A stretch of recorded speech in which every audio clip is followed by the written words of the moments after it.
Were you aware that Hollywood has a liberal elite bias? From the elite, from the Illuminati.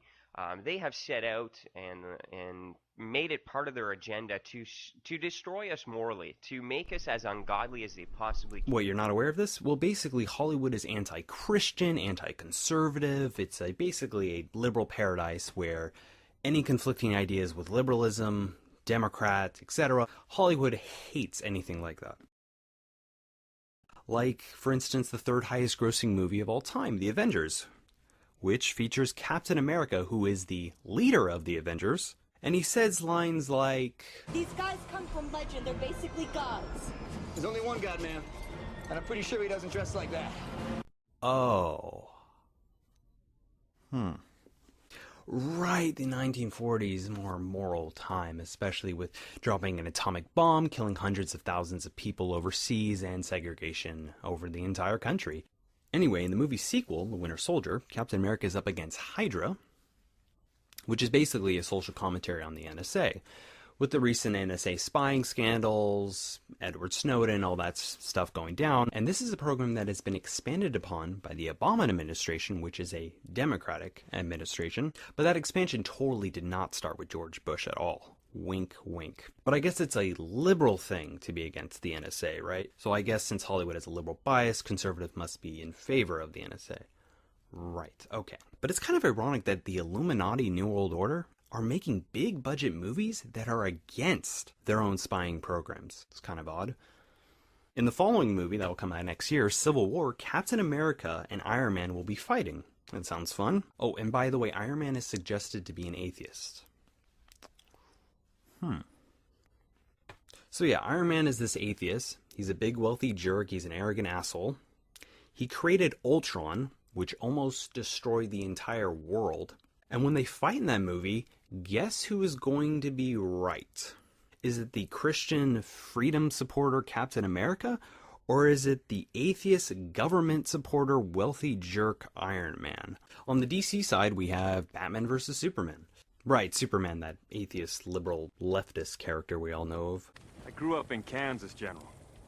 About as American as it gets. Superman, the Man of Steel, which acknowledges Christ as God. Oh, no, wait, that's just some false God stuff. That's the Illuminati trying to direct you from Jesus by focusing on Superman. But when Christian C.S. Lewis makes Jesus a fucking lion, an animal, I might add, it's totally cool. But when Hollywood makes Superman a good, upstanding, moral character, someone we all should look up to anyway, a reference to Jesus Christ as his direct inspiration, that's diverting and totally atheistic. Hey, what about teen movies? How is the New World Order liberal elite atheists corrupting our teenagers these days? Well, young adult movies seem to be the biggest thing. Well, let's see, the biggest one we have is Hunger Games, which consists of young adults overthrowing tyrannical, corrupt governments. Wow, these New World Order Illuminati people are really going against their own cause, their own self-interest, aren't they? Let's see, popular movies last year nominated for Best Picture. Ooh, American Sniper, that uber-duper liberal Christian guy who went to Afghanistan and killed a bunch of people. So what about movies just in general? Well, most movies are rated PG-13. Rarely are movies rated R. The main reason is because PG-13 movies are way more profitable. Hollywood is a business, and they have to go with what the culture wants. And apparently that isn't rated R movies. But that's when you know society is going downhill.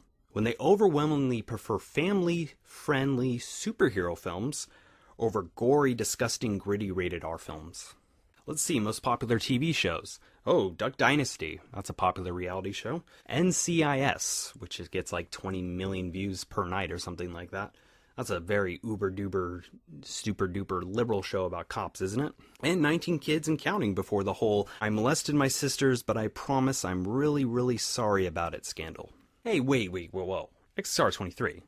Some movies have gay promotion. They have like a gay agenda, don't you think? Oh, it's almost like they want movies to cater to everyone.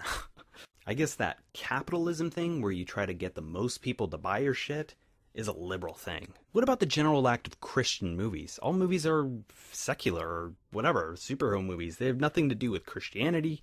There's no Jesus movies, except every single one fucking last year. Did anybody notice? I mean, how many do you need? XSR 23, you just said capitalism. You want to cater to the majority. Well, Christians make 70 to 80% of the majority in the United States. Why the hell wouldn't they make Christian movies? Well, the honest answer is Christians are kind of weird. Bruce Almighty makes $400 million, is about a guy getting God's power. How blasphemous is that? And then its sequel, Evan Almighty, has God in the forefront as God, and it's a huge reference to the Noah's Ark story. It has all the biblical symbolism you could possibly want. It doesn't even break 200 million. Christians are fucking weird. And here's another thing. There is not 70 to 80% of Christians. Yes, if you comprise everybody who believes in Jesus Christ as God into a big group, yes, there is 70, 80%. But what about each individual denomination? So when Hollywood makes a Christian movie, which denomination should they cater to? Catholics? Protestants? Mormons? Baptists? Would their movie take a literal interpretation on Genesis or not? Will the universe be 6,000 years old, or will the universe be 4.5 billion years old? Will it support evolution, or will it deny evolution? So anytime they make a Christian movie, they're instantly, whatever version they make, they're going to be catering to one of those 20% of Christians in the country. Not exactly very wide appealing. Well, okay, just make a movie with the central ideas, like Jesus Christ. Well, how many fucking times are we going to do Jesus' story? We're going to do Genesis, then we have the problem of literal versus the figurative interpretation of it. But hey, supporting Christian ideas, supporting capitalism, being against the NSA, having movies that try to appeal to everybody, that are mostly family-friendly, that favor all people, that try not to offend most people, I guess that's just a liberal, New World Order, Illuminati, atheist agenda thing.